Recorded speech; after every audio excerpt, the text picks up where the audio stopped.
every time I think about this stuff, I feel this way. And I go south. So I'm going to choose not to think about those things.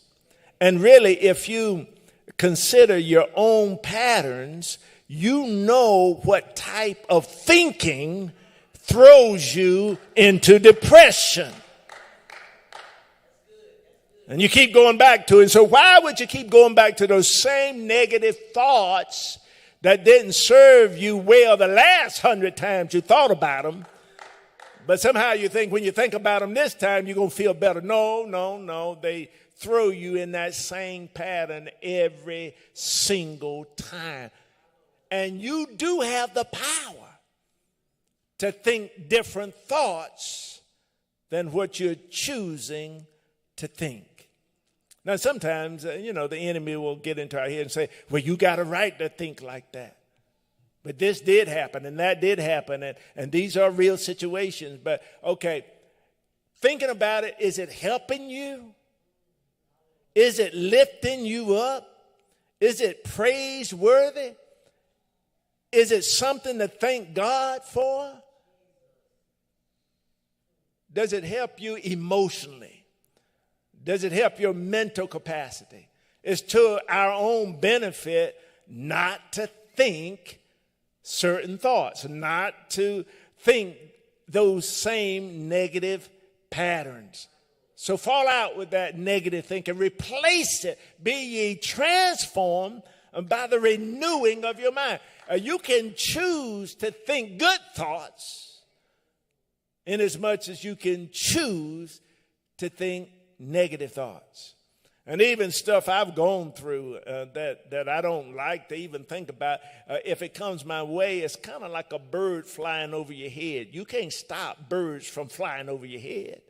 You can't stop certain thoughts from coming your way, but you do get determined if you let them build a nest in your head. You can dismiss them. Yes, you can. It may not be easy. What I do sometimes, I start quoting scripture. I can't even sing, but I'll start singing a song. I'll start worshiping God so that I don't get in that negative pattern and drive myself to a place where I don't want to be, because when I'm there, I'm not good for myself and I'm not good for anybody else. And a lot of what I'm thinking is based on faulty information. So our thoughts control our emotions. So take time to think about how you're thinking and then say, Lord, I want to think in a better way.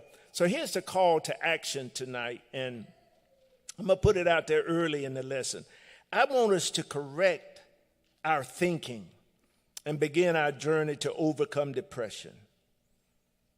And we've tried dealing with our depression all kinds of ways, and there's a lot that's written about depression, and there's some clinical folks out there who will try to help us with our depression, and there's medicine that you can take, and on and on and on and on and on and on. But this is what I want to say to you. You've tried everything else. Try God. You tried everything else. It's not working for you. What's wrong with trying God? And then really believe that with God's help that our lives can change for the better. Those of you who are here in person, if you turn your handout over, you'll see that I want to deal with two questions now as we try to figure this thing out, how to overcome depression. The first question is, with his situation,